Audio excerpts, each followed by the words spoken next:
মুহররম মাসের 10 তারিখে মুসলমানদের একের পর এক বিজয় হয়েছে। মুসলমানদের একের পর এক বিজয় হয়েছে। এই মুহররম মাসের 10 তারিখটা এটা কোনো খারাপ তারিখ নয়, এটা হলো একটা ভালো তারিখ। এটা কোনো খারাপ তারিখ নয়, এটা হচ্ছে ভালো তারিখ। ও ভাইজানেরা, ও আমার নবী পাকের উম্মতিরা, এই মুহররম মাস আল্লাহ পাক রব্বুল আলামিন এই মুহররম মাসে আল্লাহ পাক এই দুনিয়াকে আল্লাহ পাক রব্বুল আলামিন ধ্বংস করে দেবেন। মুহররম মাস অত্যন্ত গুরুত্বপূর্ণ। একের পর এক মুসলমানদের বিজয় হয়েছে, কিন্তু এই মুহররম মাসের 10 তারিখে একটা ঘটনা ঘটেছে, যেই ঘটনাটা বিশ্বের মুসলমানদেরকে এখনো পর্যন্ত কাঁদায় এবং কিয়ামত পর্যন্ত কাঁদাবে। একটা ঘটনা ঘটেছে, এখনো পর্যন্ত কাঁদায়, কিয়ামত পর্যন্ত কাঁদাবে। মুসলমানরা কেঁদে থাকে এই 10 তারিখে।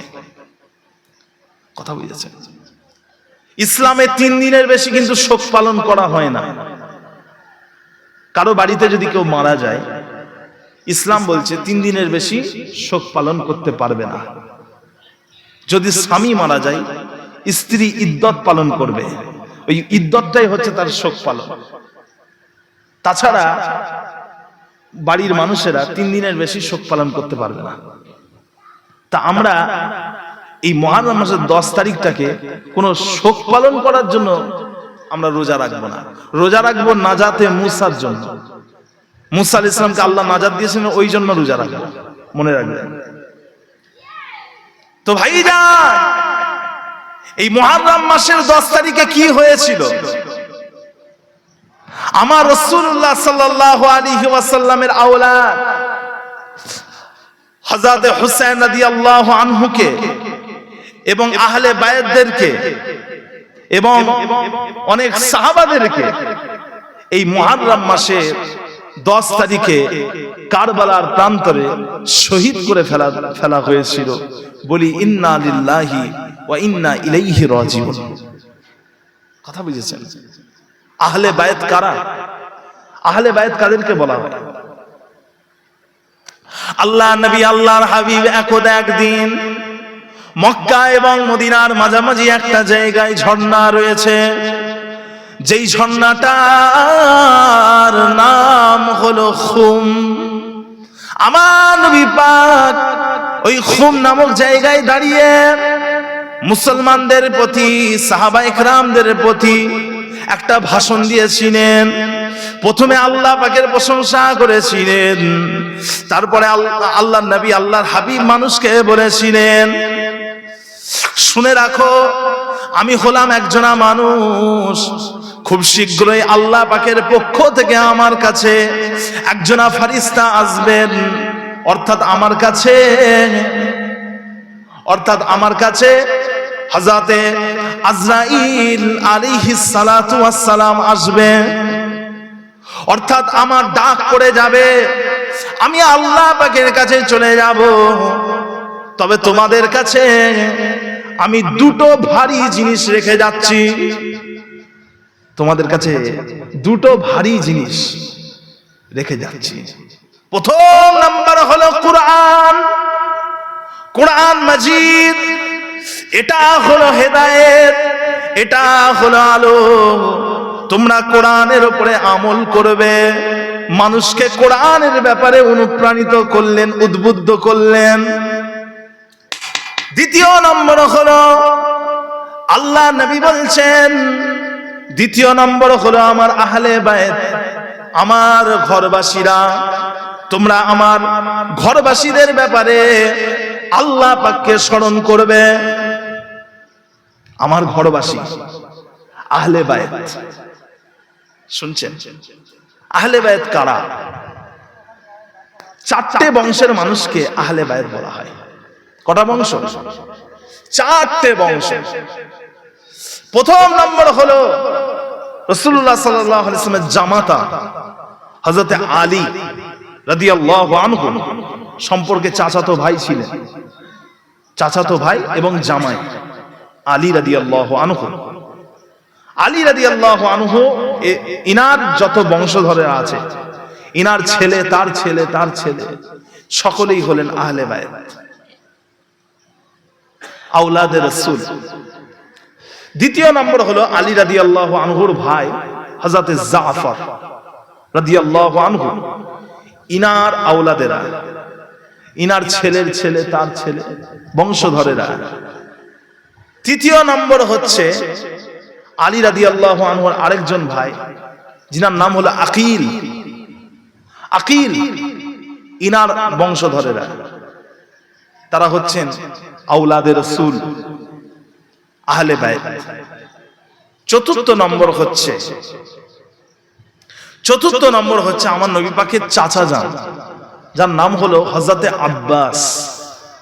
এই হযরতে আব্বাস রাদিয়াল্লাহু আনহু ইনার বংশধরেরা, ইনারা সব হচ্ছে আহলে বায়তের মানুষ।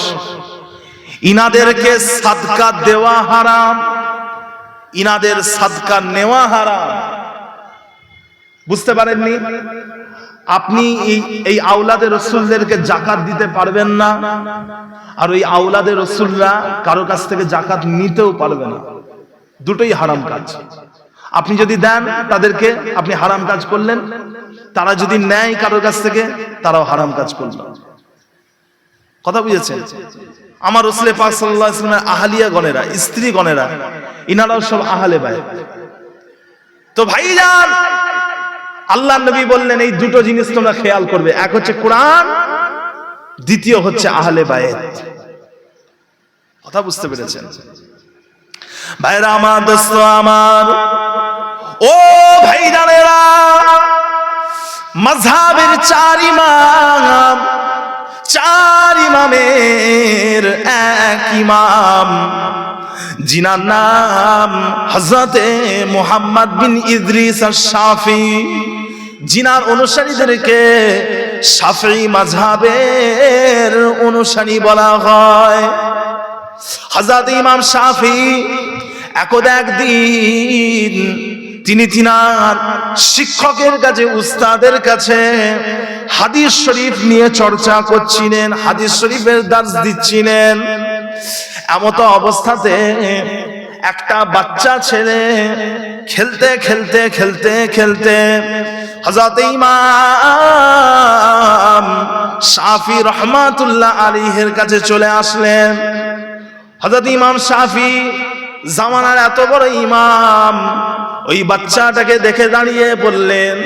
ওই বাচ্চাটা যখন চলে গেল, হযরত ইমাম শাফি তিনি বসে গেলেন। কিছুক্ষণ পরে ওই বাচ্চাটা আবার ইমাম শাফির কাছে এলেন। ইমাম শাফি আবার দাঁড়িয়ে পড়লেন। ওই বাচ্চাটা আবার চলে যায়, ইমাম শাফি বসে পড়েন। এইভাবে বেশ কয়েকবার ইমাম শাফি ওই বাচ্চাটাকে দেখে দাঁড়িয়ে পড়লেন। ওই বাচ্চাটা চলে যাওয়ার পরে তিনি বসে পড়েন। এমত অবস্থায় কিছু মানুষ তিনাকে জিজ্ঞাসা করেছিলেন, হুজুর আপনি এত বড় জামানার ইমাম, তাহলে আপনি কেন ওই বাচ্চাটাকে দেখে দাঁড়িয়ে পড়ছেন? আপনি তো এত বড় ইমাম, আপনি কেন এই কষ্টটা উঠাচ্ছেন? হযরত ইমাম শাফি ওই সময় বলেছিলেন, ও আমার ভাইরা, এই বাচ্চাটা কোনো সাধারণ বাচ্চা নয়।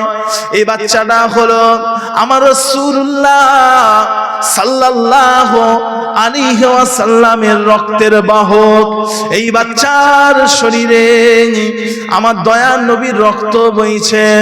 আমি এই বাচ্চাকে দেখে দাঁড়াই না, এই বাচ্চার শরীরে যে রক্ত আছে ওই রক্তটাকে দেখে আমি দাঁড়িয়ে যাই। ও ভাইয়ারা, ও আমার নবী পাকের উম্মতিরা, জামানার বড় ইমাম ইমাম শাফি যে বাচ্চাটাকে দেখে দাঁড়িয়ে গেলেন, সেই রাসূলুল্লাহ সাল্লাল্লাহু আলাইহি ওয়াসাল্লামের বংশেরই হযরত হুসাইন রাদিয়াল্লাহু আনহুর গর্দানে এজিদ বাহিনী, উবাইদুল্লাহ ইবনে জিয়াদের বাহিনী তরবারি চালিয়ে আমার রাসূলুল্লাহ সাল্লাল্লাহু আলাইহি ওয়াসাল্লামের আওলাদদেরকে, আমার নবী পাকের আহলে বাইতদেরকে শহীদ করে দিয়েছে। কি নৃশংসভাবে হত্যা করেছে, কথা বুঝেছেন না? এজিদ বাহিনী, পাপিষ্ট হতভাগা এজিদ বাহিনী, কথা বুঝেছেন? এজিদের যখন নাম নেবেন খুবই তাচ্ছিল্য ছোট করে নাম নেবেন, সম্মানের সাথে নয়, ছোট করে। এজিদের নাম সবসময় নিচু করে ছোট করে বলবেন। কেননা যিনাকে দ্বিতীয় উমার বলা হয়, দ্বিতীয় উমার হচ্ছেন হযরত উমর বিন আব্দুল আজিজ রাদিয়াল্লাহু আনহু রাহমাতুল্লাহি আলাইহি। উমর বিন আব্দুল আজিজ, উনার দরবারে একটা লোক বলেছিল আমিরুল মুমিনিন খলিফাতুল মুসলিমিন এজিদ, এই কথাটা বলেছে। আমিরুল মুমিনিন খলিফাতুল মুসলিমিন এজিদ এই কথাটা বলেছে। যখন এই কথাটা উনার মজলিসে উচ্চারণ হয়েছে, এজিদের নামের প্রথমে যখন আমিরুল মুমিনিন বলেছে, উমর বিন আব্দুল আজিজ বললেন, তুমি কি বললে? তুমি এটা কি বললে? এজিদকে আমিরুল মুমিনিন খলিফাতুল মুসলিমিন, একে নিয়ে যাও, 20 ঘা বেত্রাঘাত করো, চাবুক দিয়ে 20 ঘা একে আঘাত করো, যাও নিয়ে যাও একে। কথা বুঝেছেন? এজিদের নাম যখন নেবেন ছোট করে, লাঞ্ছিত করে, কটূক্তি করে, বুঝতে পেরেছেন? হাররারের যুদ্ধে যত সাহাবায়ে কেরামগণ ছিলেন, ওই সময় যত মুসলমানেরা ছিল, যারা ঈমানদার ছিল, তারা সবাই এজিদের বিরুদ্ধে ঝাঁপিয়ে পড়েছিল। কেউ ঘরে বসে থাকে না, এজিদের বিরুদ্ধে সবাই বেরিয়ে পড়েছে। কারণ তিনারা বলছেন যে আমাদের ভয় হচ্ছিল, যদি আজকে এজিদের বিরুদ্ধে আমরা যুদ্ধ না করি, তাহলে আল্লাহ পাক রব্বুল আলামিন আসমান থেকে আমাদের উপর গজব ফেলবে। সেজন্য আমরা কেউ ঘরে বসে থাকি না। কারণ এজিদ হচ্ছে এমন একটা ব্যক্তি, একটা মানুষের মাকে, স্ত্রীকে, একটা মানুষের মাকে, স্ত্রীকে, বোনকে একই সময়ে বিবাহ করত একসাথে। বলেন না নাউজুবিল্লাহ। মা, স্ত্রী, মেয়েকে, বোনকে একসাথে বিয়ে করত এজিদ। মদ খেত, কথা বুঝতে পেরেছেন? জেনায় লিপ্ত হয়ে থাকতো। সেই জন্য আমরা সবাই ঝাঁপিয়ে পড়েছি হাররারের যুদ্ধে। সেই এজিদের নাম যখন নেবেন ছোট করে নেবেন। তো ভাইজান, আল্লাহ পাক রব্বুল আলামিন কত সম্মান দিয়েছেন, আওলাদে রাসূলদেরকে কত সম্মান দিয়েছেন। আমার নবী পাকের আওলাদ যারা, বলে রাখি, ফুরফুরা শরীফের আবু বকর সিদ্দিকী দাদা হুজুর রাহমাতুল্লাহ আলাইহি, তিনি কিন্তু এই যে 4টে বংশ বললাম, এই 4টে বংশের কিন্তু উনি বংশধর নয়, এই বংশের মধ্যে উনি আসেননি। হাদিস শরীফের মধ্যে আমরা যে 4টে বংশ পাই, এই 4টে বংশের কোন বংশে দাদা হুজুর পীর কেবলা আসেননি। দাদা হুজুর রাহমাতুল্লাহ আলাইহি হচ্ছেন আবু বকর সিদ্দিক রাদিয়াল্লাহু আনহুর বংশধর, বনু তামিম গোত্রের মানুষ, বনু তামিম গোত্রের মানুষ দাদা হুজুর রাহমাতুল্লাহ আলাইহি। আওলাদে রাসূল নয়। আল্লাহর দাদা হুজুর রাহমাতুল্লাহ আলাইহি তিনি হচ্ছেন আহলে রাসূল। আহলে রাসূল, আওলাদে রাসূল নয়। অনেকে গলা ফাটিয়ে বলে আওলাদে রাসূল, আওলাদে রাসূল নয়, আহলে রাসূল। কথা বুঝেছেন? প্যারে হাজিরিন, সেই কারবালার কি ঘটনা, কেন হয়েছে, আমার নবী পাকের আওলাদদেরকে কেন শহীদ করা হয়েছে, আমরা একটু জেনে নেব। কথা বুঝেছেন? আমার পূর্বে মহাশয় আলোচনা করছিলেন, আমিও আপনাদেরকে সংক্ষেপে একটু আলোচনা করব, না হলে আমি যে বিষয়টা বলতে চাইছি সেটা আপনাদের কাছে আমি বলতে পারবো না। উবাইদুল্লাহ ইবনে জিয়াদকে ওর কাছে হযরত হুসাইন রাদিয়াল্লাহু আনহুর কাটা মাথাটাকে নিয়ে হাজির করা হলো। একটা পাত্রে হুজুরের কাটা মাথাটাকে নিয়ে এসে রাখা হলো শহীদ করার পরে। উবাইদুল্লাহ ইবনে জিয়াদ সে একটা ছড়ি দিয়ে হযরত হুসাইন রাদিয়াল্লাহু আনহুর মুখে আঘাত করছে, খোঁচাচ্ছে, খুঁচিয়ে খুঁচিয়ে বলছে, কেমন দেখতে দেখো না, আমার নবী পাকের আওলাদের রূপ লাবণ্য নিয়ে তামাশা করছে, বিদ্রূপ করছে। হযরত আনাস রাদিয়াল্লাহু আনহু তিনি বলছেন, রাসূলুল্লাহ সাল্লাল্লাহু আলাইহি ওয়াসাল্লামের রূপের সাথে, তিনার চেহারার সাথে সব থেকে বেশি যার চেহারার মিল ছিল তিনি হলেন হযরত হুসাইন রাদিয়াল্লাহু আনহু। ওনার চেহারার সব থেকে বেশি মিল ছিল। যখন হুজুরের গর্দানটাকে কেটে আনা হয়েছে, হুজুরের চুল মুবারকে, দাড়ি মুবারকে ওয়াসমা নামক পাতার খেজাব করা ছিল। আমাদের এখানে যেমন মেহেদি দেয়, ওখানে ওয়াসমা বলে একটা পাতা আছে, ওই পাতাকে থেতো করে সেটা দিয়ে খেজাব করেছিলেন। হুজুরের দাড়িটা, মাথার চুলটা লাল হয়েছিল। তো এইভাবে হুজুরকে কষ্ট দিয়েছে, বিদ্রূপ করেছে। এটা বুখারী শরীফের 3748 নম্বর হাদিস। 3748 নম্বর হাদিসে এটা আপনারা পাবেন। তো ভাইজান, আরবিতে একটা কথা আছে, কামা তাদিনু তুদান, তুমি যেমন করবে তোমার সাথে তেমন হবে। জায়সা করনি ওয়াইসা ফরনি, যেমন তুমি করবে তোমার সাথে তেমনই হবে, যেমন কর্ম তেমন ফল। হযরত হুসাইন রাদিয়াল্লাহু আনহুকে শহীদ করা হয়েছিল 61 হিজরির 10ই মুহররম শুক্রবার দিনে। তখন হুজুরের বয়স ছিল 54 বছর 6 মাস 15 দিন।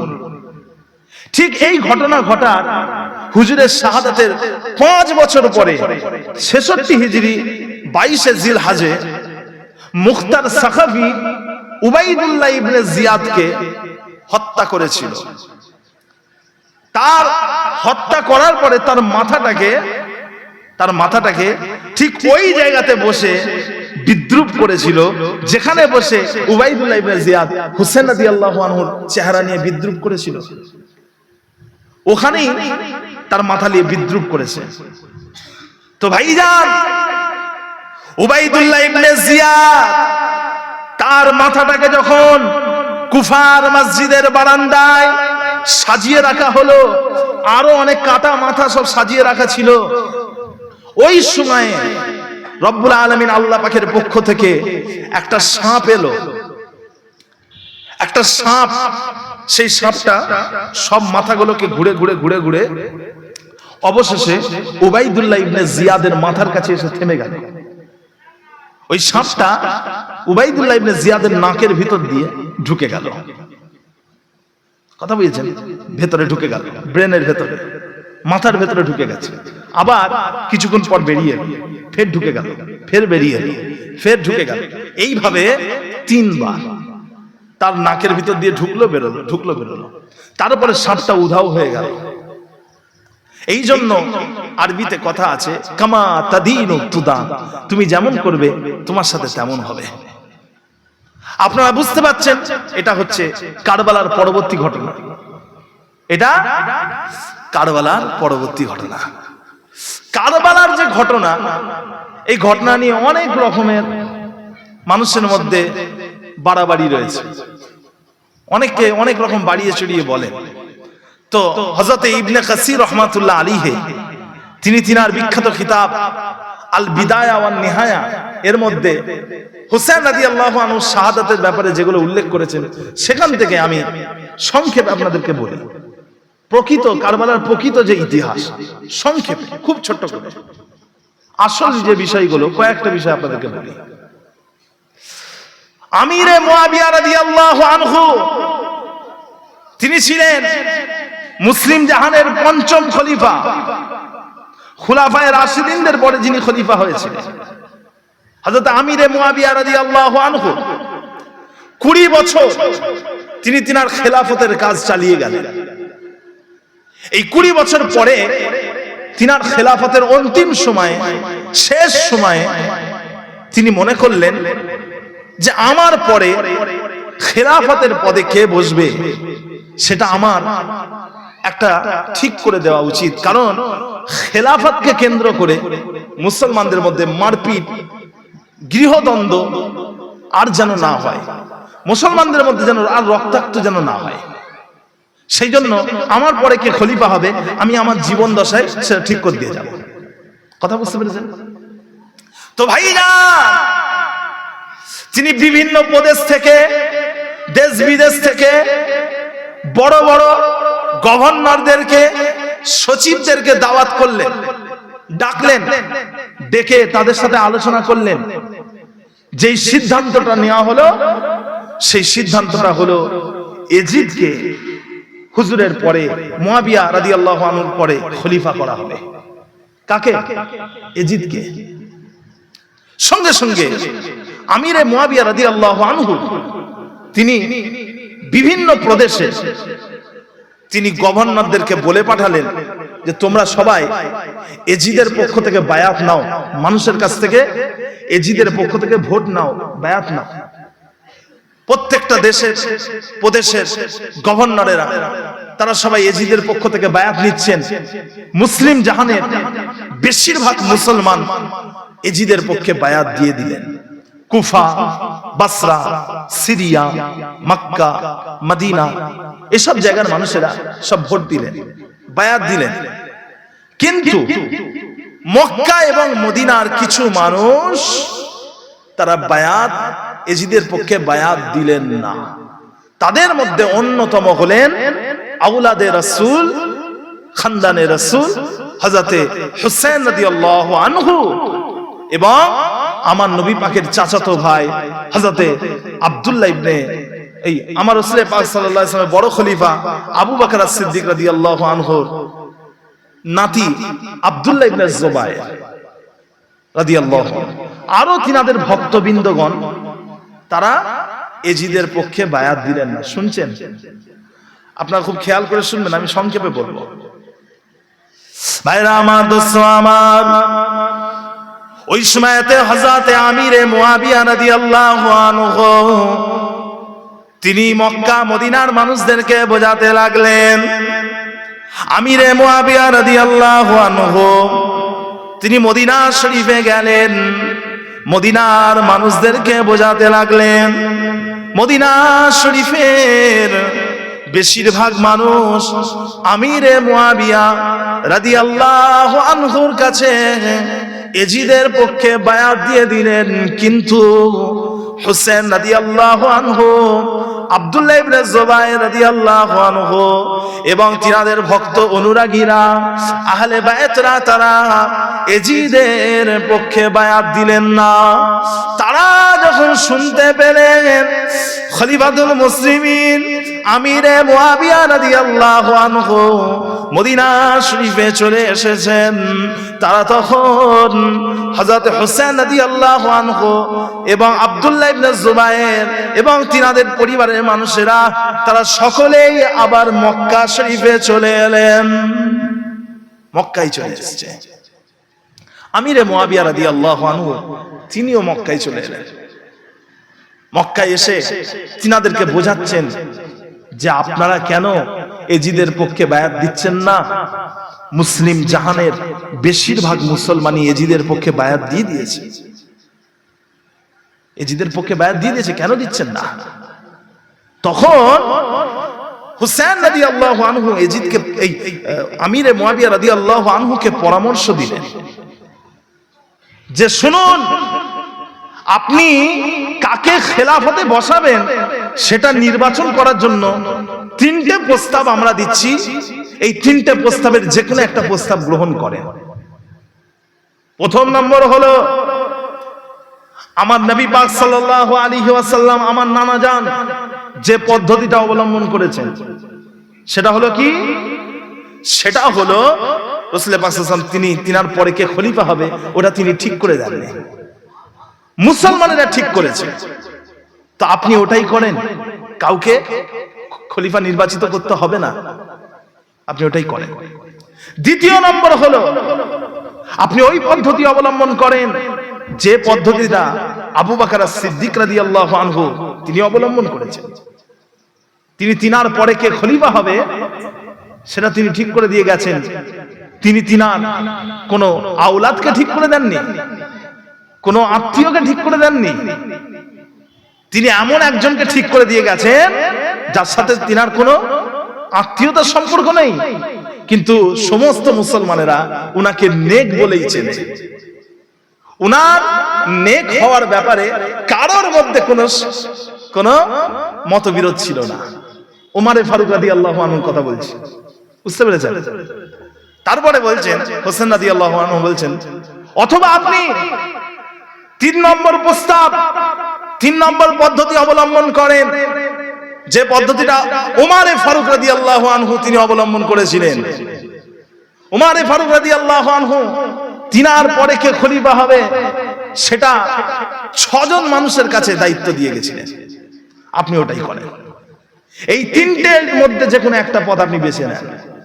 কিন্তু হযরত আমিরে মুয়াবিয়া রাদিয়াল্লাহু আনহু তিনি বললেন এজিদের খেলাফতের ব্যাপারটা এটা ফয়সালা হয়ে গেছে, এটা ফয়সালা হয়ে গেছে। আপনারা যদি এজিদের পক্ষে বায়াত না দেন তাহলে এতে মুসলিম জাহানের ক্ষতি হবে, লাভ হবে না। এই কথা কে বলছেন? আমিরে মুয়াবিয়া রাদিয়াল্লাহু আনহু। আমিরে মুয়াবিয়া রাদিয়াল্লাহু আনহু 20 বছর খেলাফত চালালেন, তারপরে তিনি শেষ বিছানায় শুয়ে পড়লেন। শেষ বিছানায় ইন্তেকালের আগে আমিরে মুয়াবিয়া রাদিয়াল্লাহু আনহু নিজের ছেলে এজিদকে ডাকলেন। আমিরে মুয়াবিয়া রাদিয়াল্লাহু আনহুর জামানায় এজিদের ব্যাপারে হোসেন রাদিয়াল্লাহু আনহুর বায়াত গ্রহণ করার ব্যাপারটা অমীমাংসিত রয়ে গেছিল। আমিরে মুয়াবিয়া রাদিয়াল্লাহু আনহু বললেন, বেটা এজিদ শোনো, তুমি যখন খেলাফতের পদে বসবে তখন ওই কুফার মানুষেরা আল্লাহর রাসূলের আওলাদ হোসেন রাদিয়াল্লাহু আনহুকে তোমার প্রতিদ্বন্দ্বী হিসাবে দাঁড় করাবে। বেটা এজিদ শোনো, আওলাদে রাসূলদের সম্মান করবে, মুসলমানদের প্রতি তাদের অনেক দাবি দাওয়া আছে, মুসলমানদের প্রতি অনেক অধিকার আছে, দাবি দাওয়া আছে।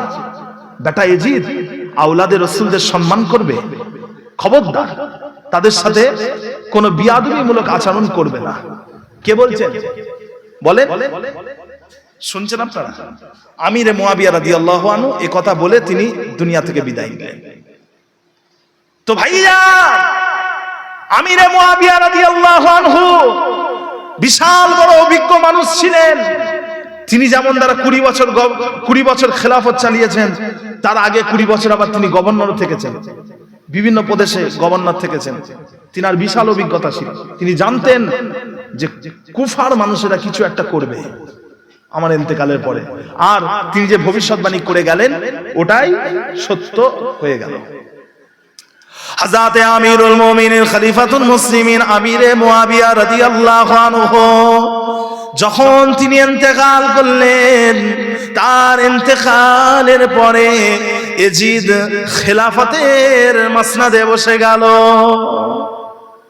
ওই সময়তে এজিদ তাড়াতাড়ি হযরত হুসাইন রাদিয়াল্লাহু আনহুকে তার পক্ষে বায়াত দেওয়ার জন্য জোর জবরদস্তি করলো।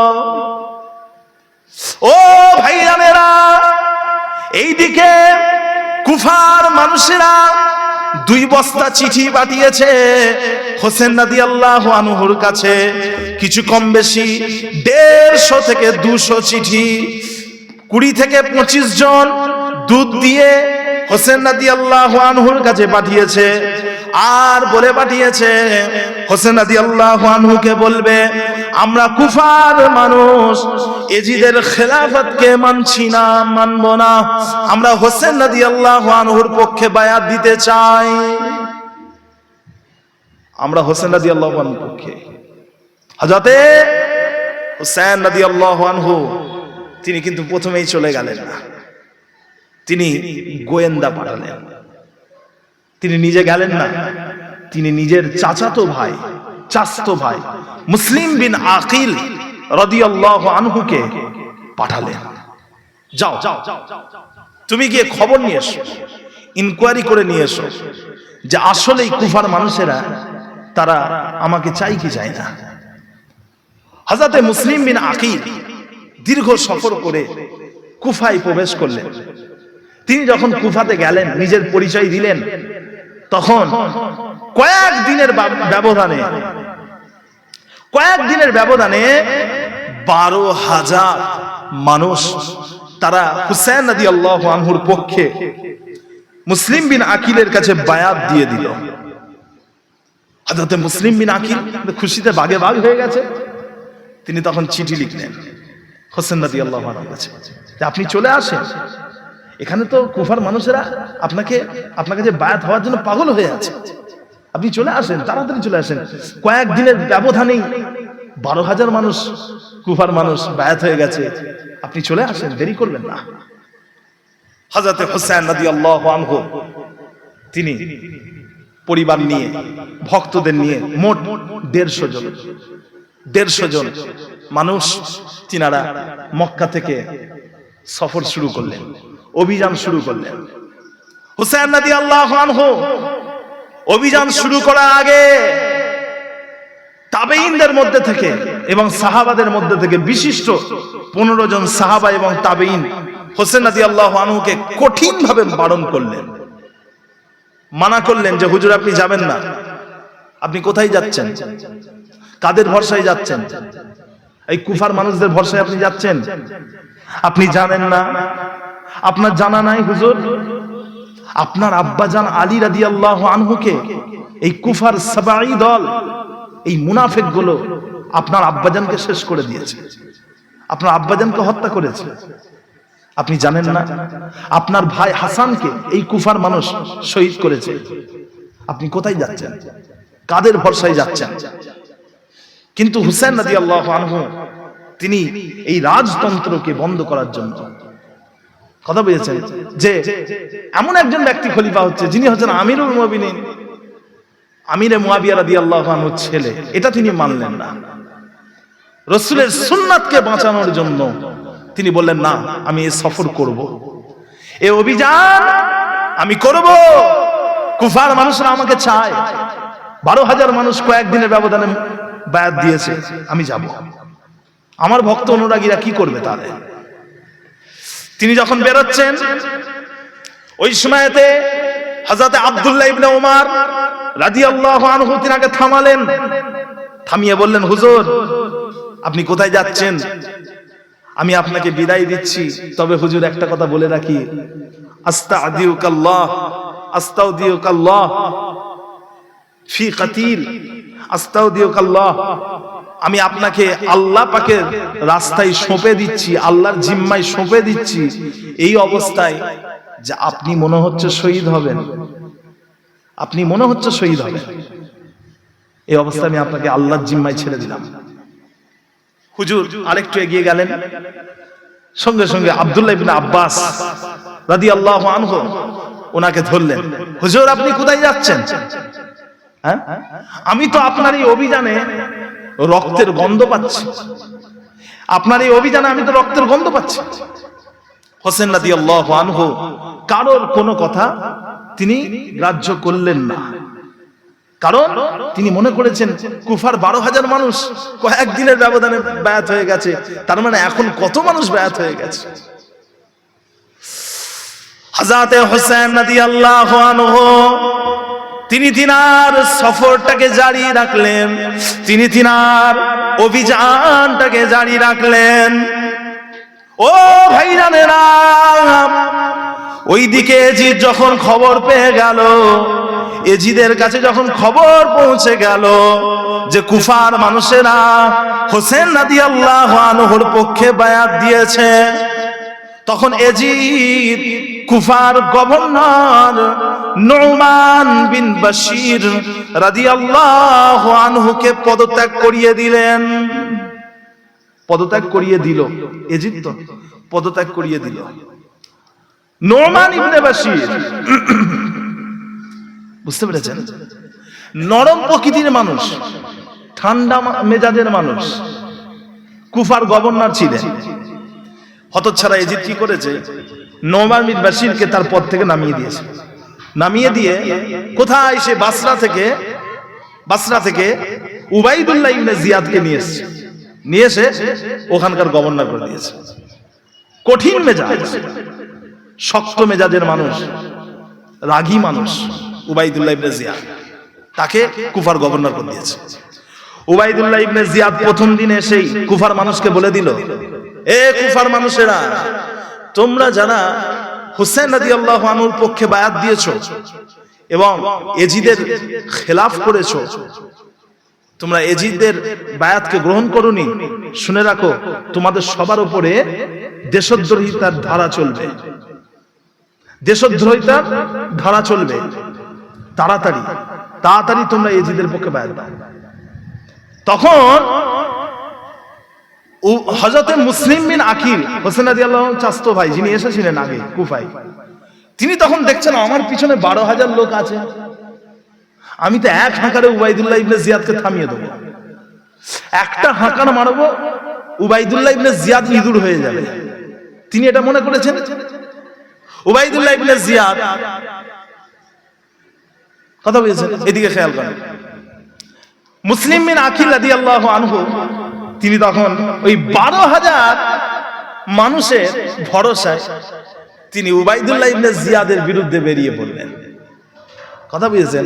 আর এইদিকে উবাইদুল্লাহ ইবনে জিয়াদের এক হাঁকারে ওই 12,000 মানুষ সঙ্গে সঙ্গে রং পাল্টে নিল, সাথে সাথে মুনাফিকি চাল চলে দিল। গাদ্দার মুনাফিক 12,000 মানুষ গিরগিটির মতো সঙ্গে সঙ্গে রং পাল্টে দিল। উবাইদুল্লাহ ইবনে জিয়াদের হাতে মুসলিম বিন আকিল রাদিয়াল্লাহু আনহু একা পড়ে গেলেন, তাকে শহীদ করে ফেলল। মুসলিম বিন আকিল রাদিয়াল্লাহু আনহু হোসেন রাদিয়াল্লাহু আনহু চাচতো ভাইকে শহীদ করে দিল। কথা বুঝেছেন? হোসেন রাদিয়াল্লাহু আনহু পথের মাঝখানে যখন খবর পেলেন ওনার চাচতো ভাই মুসলিম বিন আকিলকে শহীদ করে দেওয়া হয়েছে, তখন তিনি তিনার সফরটাকে বন্ধ করে দিলেন, স্থগিত করে দিলেন, থামিয়ে দিলেন।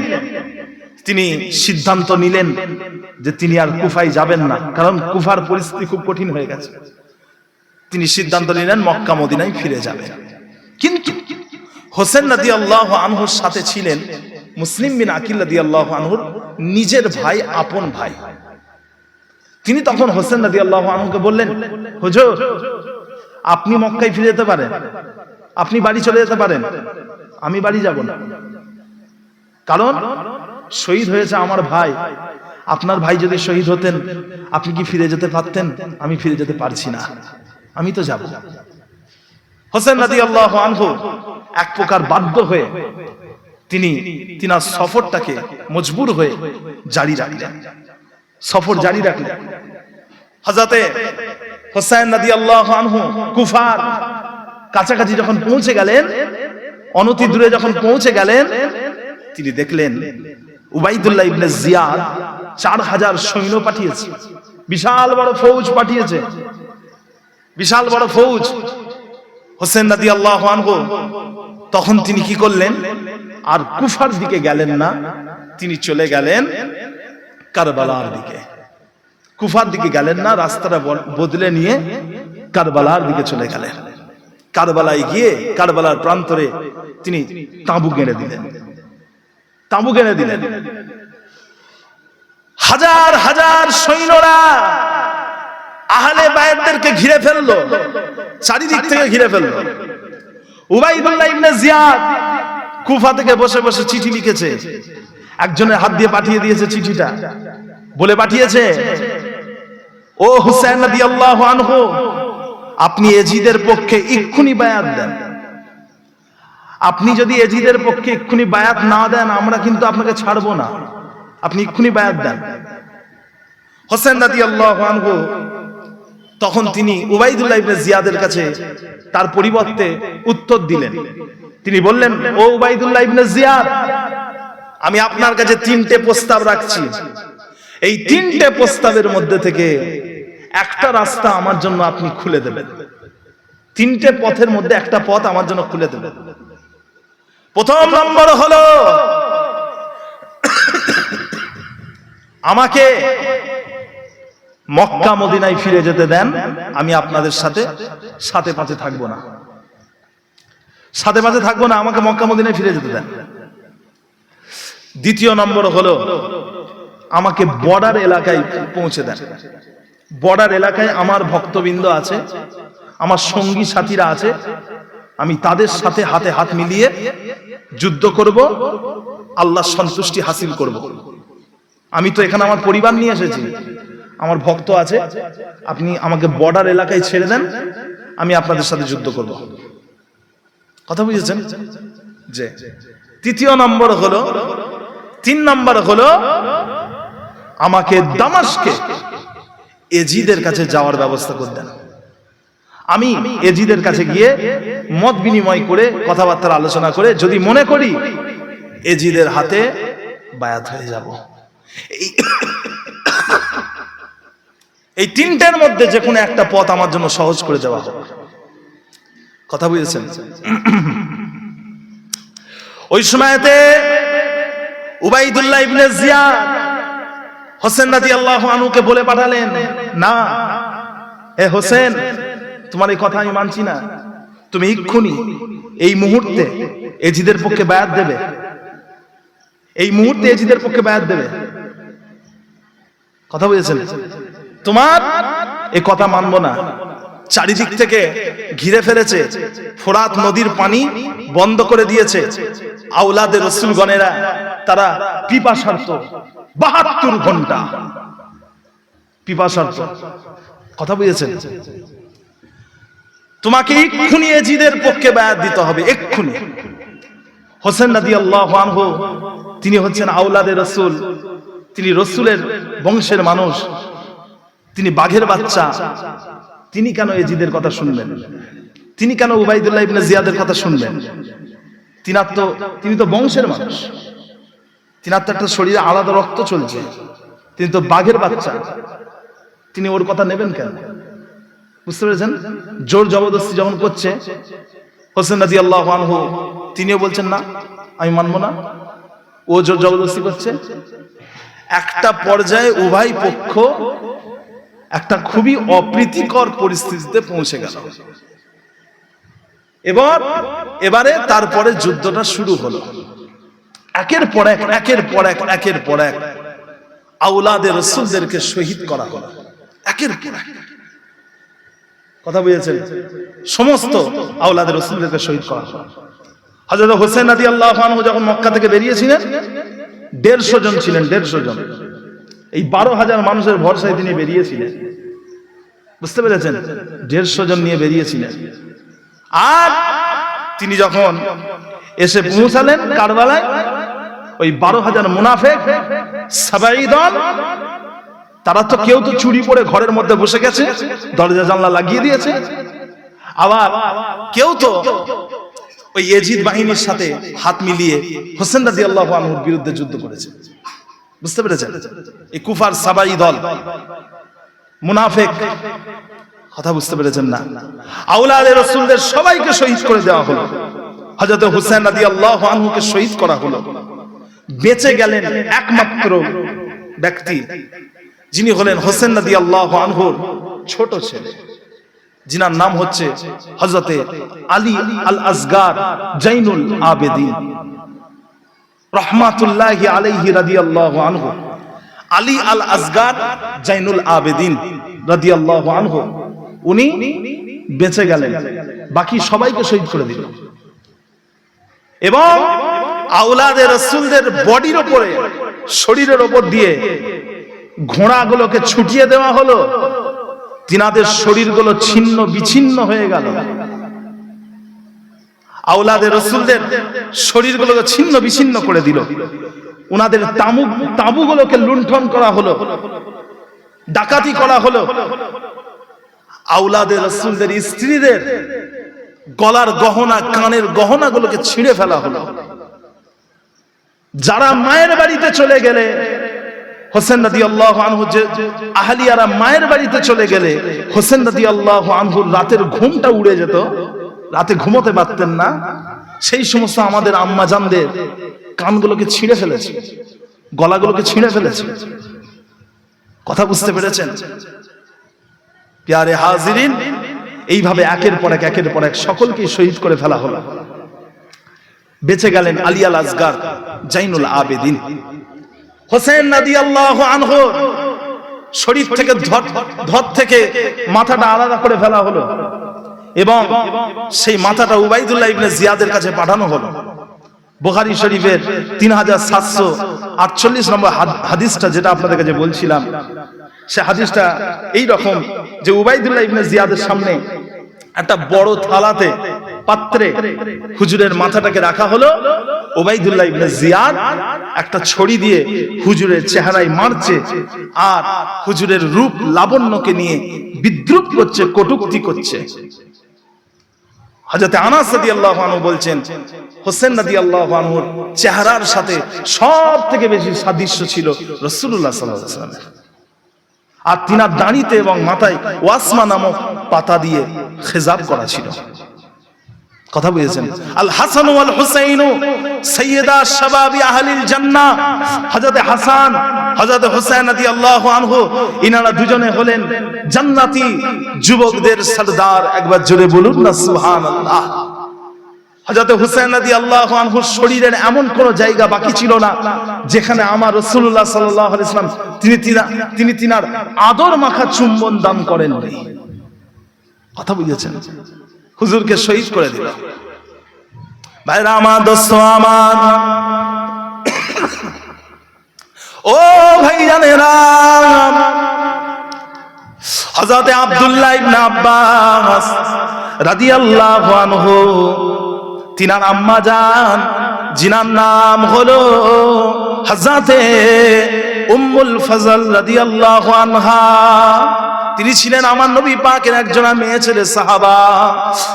একদিন তিনি আমার নবী পাকের কাছে পাগলের মতো ছুটে এসে বলতে লাগলেন, ইয়া রাসূলুল্লাহ, ইয়া হাবিবাল্লাহ, আমি অত্যন্ত খারাপ একটা স্বপ্ন দেখেছি, আমি অত্যন্ত বাজে একটা স্বপ্ন দেখেছি। আল্লাহ নবী জিজ্ঞাসা করলেন, কি স্বপ্ন?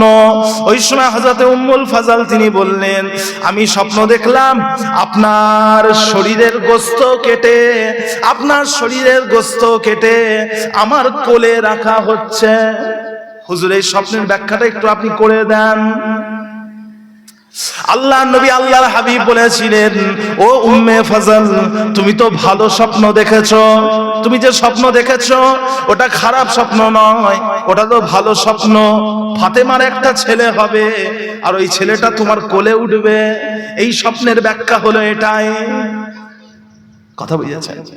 ফাতেমার একটা ছেলে হবে রাদিয়াল্লাহু আনহু, আর সেটাই হলো যেটা আল্লাহ রাসূল বলেছিলেন। হযরত ফাতেমা রাদিয়াল্লাহু আনহা একটা ছেলে হলো। হযরত উম্মুল ফজল তিনি ওই বাচ্চাকে দেখতে গেলেন, অর্থাৎ হোসেন রাদিয়াল্লাহু আনহুকে দেখতে গেলেন। ওই বাচ্চাকে কোলে তুললেন, স্বপ্ন বাস্তবায়ন হয়ে গেল। কোলে তোলার পরে তিনি আদর করছেন, এমন সময় দেখছেন আমার নবী পাক পাশে আছেন, উম্মুল ফজলের পাশে দাঁড়িয়ে আছেন, চেহারাখানা লাল হয়ে গেছে, চোখ দিয়ে অঝর নয়নে কাঁদছেন। হযরত উম্মুল ফজল জিজ্ঞাসা করলেন, ইয়া রাসূলুল্লাহ, আপনি কেন কাঁদছেন? আপনার কান্নার পিছনে কারণটা কি? তখন আল্লাহ রাসূল সাল্লাল্লাহু আলাইহি ওয়াসাল্লাম বললেন, এই যে আমার ছেলে, আমার বেটা হোসেনকে আমার উম্মত শহীদ করবে। আমার বেটা হোসেনকে আমার উম্মতের একজন শহীদ করবে। কথা বলেন, আমার উম্মত শহীদ করবে, সেই জন্য আমি কাঁদছি। আমার কাছে এক্ষুনি জিবরাইল আলাইহিস সালাম রক্ত মাখা মাটি নিয়ে এসে দেখিয়েছে। কথা বুঝেছেন? আসেন না, নিচে বসবেন, যে ওপরে বসেন। ডাক্তার সাহেব উপরে আসেন, ডাক্তার সাহেব না উপরে, উপরে আসেন না। তো ভাইজান, যে কথা বলছেন, আসেন, জায়গা আছে অনেক। যে কথা আমি বলছিলাম, হযরত আব্দুল্লাহ ইবনে আব্বাস রাদিয়াল্লাহু আনহু একদিন দুপুর বেলা খাওয়া দাওয়া করে একটুখানি ঘুমাচ্ছেন। দুপুর বেলা খাওয়া দাওয়া করে ঘুমানোটা এটা হচ্ছে সুন্নাহ। এটা হলো কি সুন্নাহ। দুপুরে খাওয়া দাওয়ার পরে অল্প কিছুক্ষণ ঘুমানোটাকে, এটাকে আরবিতে বলা হয় কাইলুলা। কাইলুলা করা হচ্ছে সুন্নাহ। আল্লাহ রাসূল সাল্লাল্লাহু আলাইহি ওয়াসাল্লাম কাইলুলা করতেন। একদিন আব্দুল্লাহ ইবনে আব্বাস রাদিয়াল্লাহু আনহু দুপুর বেলা কাইলুলা করছেন। এমত অবস্থায় তিনি স্বপ্ন দেখলেন যে রাসূলুল্লাহ সাল্লাল্লাহু আলাইহি ওয়াসাল্লাম আল্লাহর নবীকে দেখতে পেলেন। তিনার মাথার চুলগুলো উস্কো খুস্কো এলোমেলো, আমার নবী পাকের চুলগুলো এলোমেলো, হাতে একটা বোতলে রক্ত আছে। হযরতে আব্দুল্লাহ ইবনে আব্বাস জিজ্ঞাসা করলেন, ইয়া রাসূলুল্লাহ, আপনি কোথা থেকে এসেছেন? আল্লাহ রাসূল সাল্লাল্লাহু আলাইহি ওয়াসাল্লাম তিনি বললেন, তুমি কি জানো না আমার হোসেনকে শহীদ করা হয়েছে? আমার হোসেনকে শহীদ করা হয়েছে কারবালায়। আমি সারা দিন ওখানে ছিলাম। এই দেখো আমার হোসেনের রক্ত দেখো। কথা বুঝেছেন? হযরতে আব্দুল্লাহ ইবনে আব্বাস ঘুম থেকে উঠলেন। কয়েকদিন পরে, কিছুদিন পরে খবর এলো হোসেন রাদিয়াল্লাহু আনহুকে শহীদ করা হয়েছে। তিনি দেখলেন যে তিনি যেই সময় স্বপ্নটা দেখেছিলেন ওই সময় ওনাকে শহীদ করা হয়েছে। কথা বুঝেছেন? একদম বাস্তব স্বপ্ন। যেই সময় উনি ওই স্বপ্ন দেখেছেন ওই সময় ওটা ঘটেছে। এবারে খবরটা আসতে কয়েকদিন সময় লেগে গেছে। তো ভাইজান, হযরত হুসাইন রাদিয়াল্লাহু আনহু শাহাদাত। মুসলমানরা এই দিনে, আশুরার দিনে, তারা কিন্তু মাতম করবে না। তারা কিন্তু এই 3 দিনে মুসলমানরা তারা শোক পালন করবে না। ইসলামে 3 দিনের বেশি শোক পালন করা হয় না। আমরা মুসলমানের কি করব? হযরত হুসাইন রাদিয়াল্লাহু আনহু যেই জন্য নিজের প্রাণকে দিয়েছিলেন, নিজের জীবনকে বাজি দিয়েছিলেন, আমরা তিনার উদ্দেশ্যকে সফল করব ইনশাআল্লাহ। তিনি নামাজের জন্য নিজের জীবনকে দিয়েছেন, সুন্নাতকে বাঁচানোর জন্য নিজের জীবনকে বিসর্জন দিয়েছেন। আর আমরা ওই দিকটাকে খেয়াল রাখবো, শুধুমাত্র মাতম করব না। নাউজুবিল্লাহ মিন যালিক, আমরা তো মাতম করি না। হযরত হুসাইন রাদিয়াল্লাহু আনহুর মাথাটাকে এজিদের কাছে পাঠানো হলো। এজিদ তখন ওই মাথাটা মদিনার গভর্নরের কাছে পাঠিয়ে দিল। মদিনার গভর্নর ওই মাথাটাকে কাফনে জড়িয়ে জান্নাতুল বাকিয়াতে হযরত ফাতেমাতুজ জাহরা রাদিয়াল্লাহু আনহার কবরের পাশে দাফন করে দিল। একটা জয়ীফ বর্ণনায় এসেছে যে যতদিন ওই হতচ্ছাড়া এজিদ বেঁচে ছিল ততদিন হোসেন রাদিয়াল্লাহু আনহুর কাটা মাথাটাকে ওই রাজপ্রাসাদের ভেতরে রেখে দিয়েছিল। এজিদ মরে যাওয়ার পরে হুজুরের মাথাটাকে ওই দামাস্কেই দাফন করা হয় এবং সেই মাথার কাছে একটা মসজিদ করা হয়। ওই মসজিদটার নাম হচ্ছে মসজিদে রাস। মসজিদে রাস, রাস মানে হলো মাথা, মাথা মসজিদ। আর হোসেন রাদিয়াল্লাহু আনহুর দেহটাকে কারবালার প্রান্তরে ফুরাত নদীর তীরে দাফন করা হয়। আর বর্তমান সময়ে সেই জায়গাতে বিশাল বড় দরগা করা হয়েছে এবং শিয়ারা ওইখানে মাতম করে থাকে। প্যারে হাজিরিন, আমরা হোসেন রাদিয়াল্লাহু আনহুর শাহাদাত থেকে আমরা যে শিক্ষাটা পেয়েছি সেই শিক্ষাটা হলো জীবনের শেষ নিঃশ্বাস বাকি থাকা অবধি আমরা জীবনকে বাজি দিয়ে ইসলামের জন্য, সুন্নাতের জন্য জীবনকে বাজি দেব, জীবনকে বিসর্জন দেব। এই শিক্ষাটা আমরা পেয়েছি। আল্লাহ পাক রব্বুল আলামিন আমাদেরকে হোসেন রাদিয়াল্লাহু আনহুর এই শিক্ষার উপরে আমাদের আমল করার তৌফিক ইনায়েত করে। বলুন না আল্লাহুম্মা আমিন। কথা বুঝেছেন? আর একজন মুসলমান অন্য একজন মুসলমানের পাশে এসে দাঁড়িয়ে যাবে। একজন মুসলমান বিপদে পড়লে অন্য একজন মুসলমান পাশে এসে দাঁড়াবে। হোসেন রাদিয়াল্লাহু আনহুর শাহাদাতকে কেন্দ্র করে যারা মাতম করে, এদের কাছে আমার কয়েকটা প্রশ্ন। তোমরা তো হযরত আলী রাদিয়াল্লাহু আনহুকে যে দিনে শাহাদাত করা হয়েছে সেদিন তো তোমরা মাতম করো না? যেদিনকে হযরত ওসমান রাদিয়াল্লাহু আনহুকে শাহাদাত করা হয়েছে, যেদিনকে ওমর রাদিয়াল্লাহু আনহুকে শাহাদাত করা হয়েছে, সেদিন তো তোমরা মাতম করো না? সবথেকে বড় কথা, রাসূলুল্লাহ সাল্লাল্লাহু আলাইহি ওয়াসাল্লাম যেদিনে দুনিয়া থেকে বিদায় নিয়েছেন সেই দিনে তো তোমরা মাতম করো না। কথা বুঝেছেন? তোমরা কেন এই 10ই মুহররমের দিনে তোমরা মাতম করে থাকো? এদের উদ্দেশ্য হলো মুসলমানদের মধ্যে একটা ফাটল তৈরি করা, মুনাফিকি তৈরি করে দেওয়া। বর্তমান সময়ে এই যে প্যালেস্তাইন, সিরিয়া, গাজা, রাফায় মুসলমানদেরকে যে গণহত্যা শুরু হয়েছে, চলছে, এর জন্য কারা মাতম করে? এর জন্য কারা মাতম করে? হ্যাঁ, এই মৃত্যুগুলো কি আমাদের জন্য দুঃখের নয়? এই মৃত্যুগুলো কি আমাদের জন্য দুঃখের নয়, কষ্টের নয়? কজন মাতম করে? সব থেকে বড় কথা, আমরা কজন নিজেদেরকে পরিবর্তন করেছি? তাদের পণ্যগুলোকে, ওইখানকার পণ্যগুলোকে আমরা ব্যবহার করছি, আমরা খাচ্ছি, আমরা কিনছি, আর সেখান থেকে তারা পয়সা উপার্জন করে, তারা মুনাফা অর্জন করে, তারা বুলেট তৈরি করে, সেই বুলেট দিয়ে আমাদের ভাই, আমাদের